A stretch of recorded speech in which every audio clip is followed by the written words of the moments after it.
دوسری بات، کافر کفر کی وجہ سے جہنم میں جائے گا، اور مومن اگر فاسق ہے اور اپنے گناہ کی وجہ سے جہنم میں چلا جائے تو دونوں کے جانے میں فرق ہے۔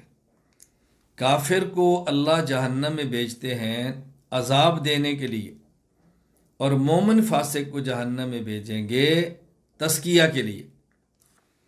کافر جائے گا رسوا اور ذلت کے لیے، اور مومن جائے گا پاکیزگی اور صفائی کے لیے۔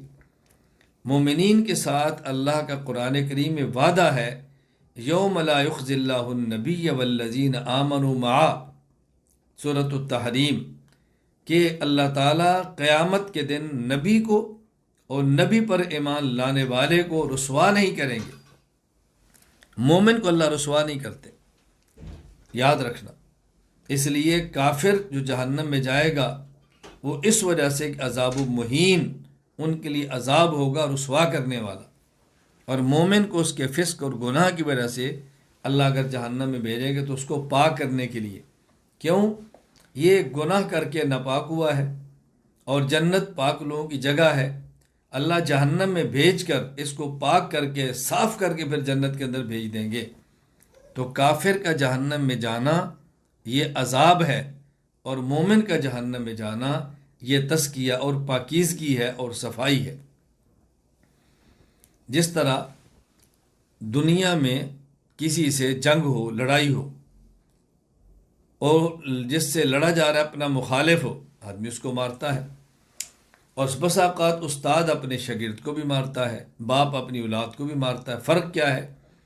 جب اپنے دشمن کو مارتا ہے تو اس کو دل میں غیظ اور غضب اور اس کی نفرت لے کر، اور جب شاگرد کو یا اپنی اولاد کو مارتا ہے تو محبت کے اندر مارتا ہے، اور اس کا مقصد اس کو اس گناہ سے، نافرمانی سے روکنا ہوتا ہے، اور اس کو لوگوں کے سامنے رسوا کرنا نہیں ہوتا۔ یہ بات اچھی طرح ذہن نشین فرما لیں۔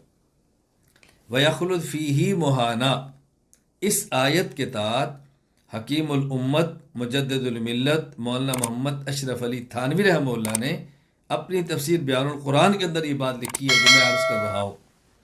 مفتی محمد شفیع صاحب رحمہ اللہ نے معرف القرآن میں تحریر فرمائی جو بات میں عرض کر رہا ہوں، کہ کافر کا جہنم میں جانا یہ عذاب کی وجہ سے ہے، اور مومن فاسق کا جہنم میں جانا یہ تزکیہ کی وجہ سے ہے۔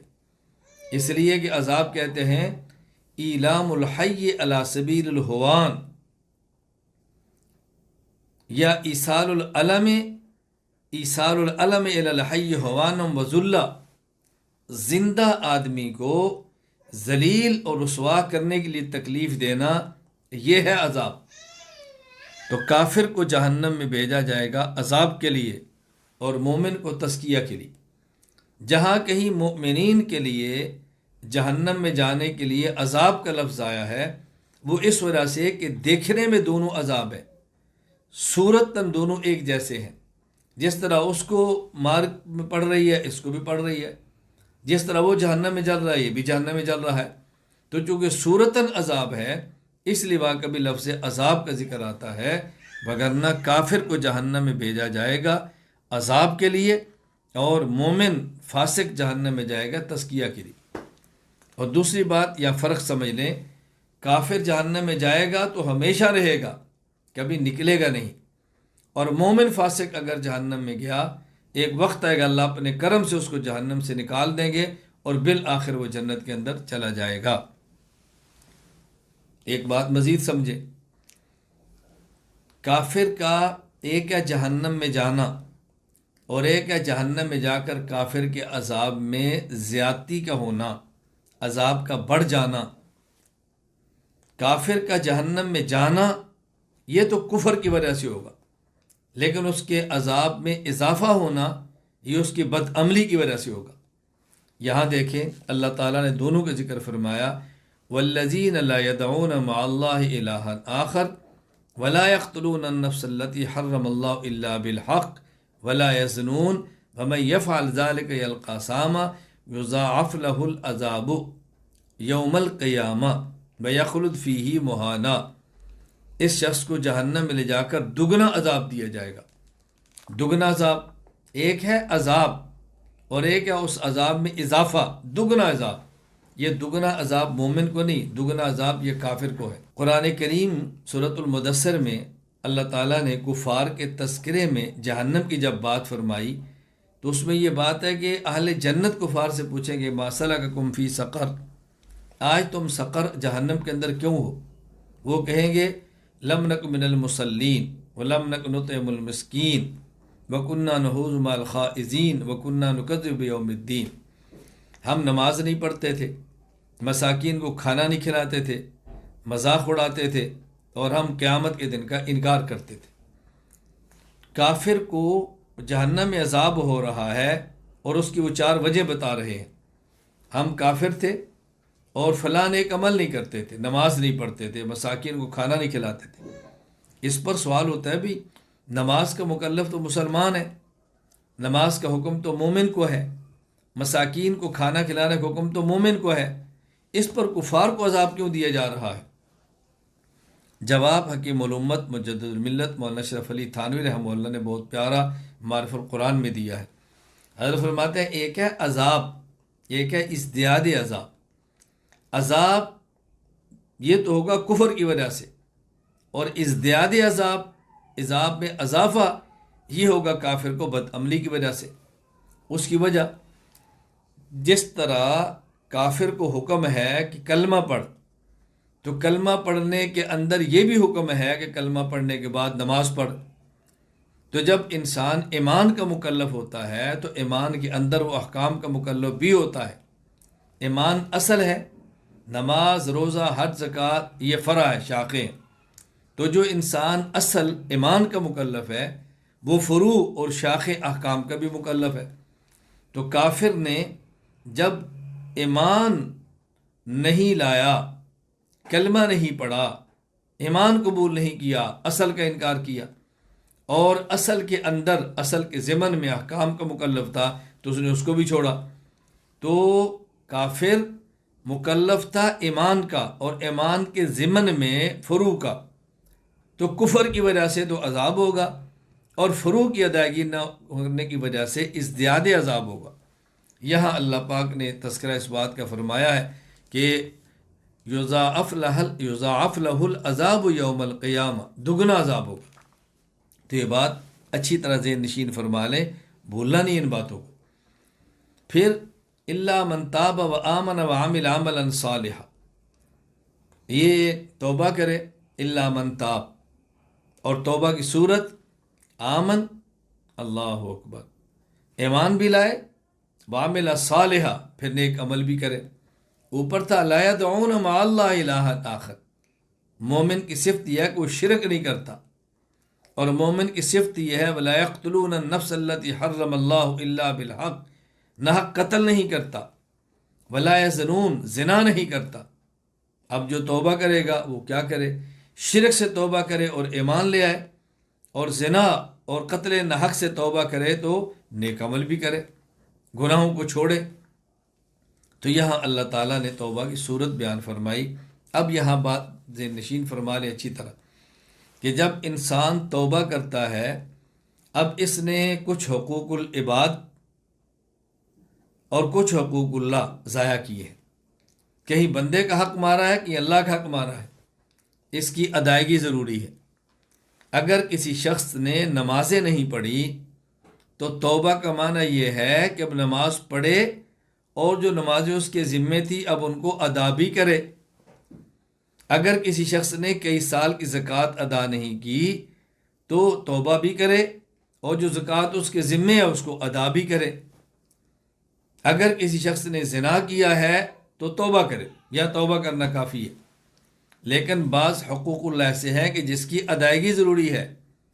حج وہ تو فوراً فرض نہیں ہے، زندگی میں کبھی بھی کر لیں۔ زکوٰۃ فوراً فرض نہیں ہے، کچھ عرصے بعد بھی ادا کر سکتا ہے۔ لیکن نماز تو اپنے وقت پہ فرض ہے، وقت پہ نماز رہ گئی، اب اس کو ادا کرے، اس کو قضا کرے، پڑھے نمازوں کو۔ جس شخص کے ذمے نمازیں ہیں وہ اپنی نمازوں کا حساب لگائے اور ان تمام نمازوں کو ادا کرے۔ اندازہ کر لے کہ میرے ذمہ 1 سال کی نمازیں ہیں، 10 سال کی نمازیں ہیں، اور جب ادا کرے تو اس کی ترتیب یہ ہوگی یہ یاد نہیں کہ کتنی نمازیں اس کے ذمے ہیں، تو نیت کرے کہ میرے ذمے جتنی نمازیں ہیں ان میں سے میں پہلی فجر کی نماز پڑھتا ہوں، اب جو میرے ذمہ باقی ان میں سے پہلی ظہر کی پڑھتا ہوں، اب عصر کی پڑھتا ہوں، مغرب کی پڑھتا ہوں، عشاء کی پڑھتا ہوں، اور پھر عشاء کے بعد وطر یہ بھی پڑھنے ہیں۔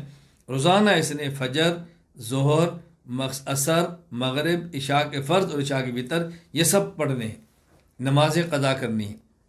الحمدللہ بعض ایسے اشخاص مجھ سے وابستہ ہیں کہ جنہوں نے اپنی 10 سال کی نمازیں لٹائی ہیں، الحمدللہ۔ بعض خواتین مجھ سے ایسی منسلک ہیں کہ جنہیں اپنی نمازیں پڑھی ہیں، نمازیں ادا کی ہیں، اللہ اکبر، 10 سال کی نمازیں۔ کہا جی ہمیں اللہ نے سمجھ دی ہے، اللہ نے توبہ کی توفیق دی ہے، اب ہم کیا کریں؟ میں نے کہا بیٹی پڑھو، نمازیں لوٹاؤ اپنی۔ دنیا کی زندگی تو تھوڑی ہے، آخرت کی زندگی نہ ختم ہونے والی ہے۔ دنیا کی مشقت کیا مشقت ہے؟ کچھ بھی نہیں۔ اور سب سے آسان صورت یہ ہے، ہر ایک نماز کے ساتھ ایک نماز پڑھے، ہر ایک نماز کے ساتھ ایک نماز پڑھے۔ فجر کے ساتھ فجر قضا کر لیں، ظہر کے ساتھ ظہر، عصر کے ساتھ عصر، مغرب کے ساتھ مغرب، عشاء کے ساتھ عشاء، یوں پڑھے۔ اگر کوئی نماز گھر پہ حضر میں قضا کی ہے تو 4 پوری پڑھنی پڑے گی۔ اگر کوئی نماز سفر میں تھے رہ گئی وہ نماز آدھی ہے، وہ قصر اسی طرح ادا کرنی پڑے گی۔ بہرحال نماز ادا کرنی ہے۔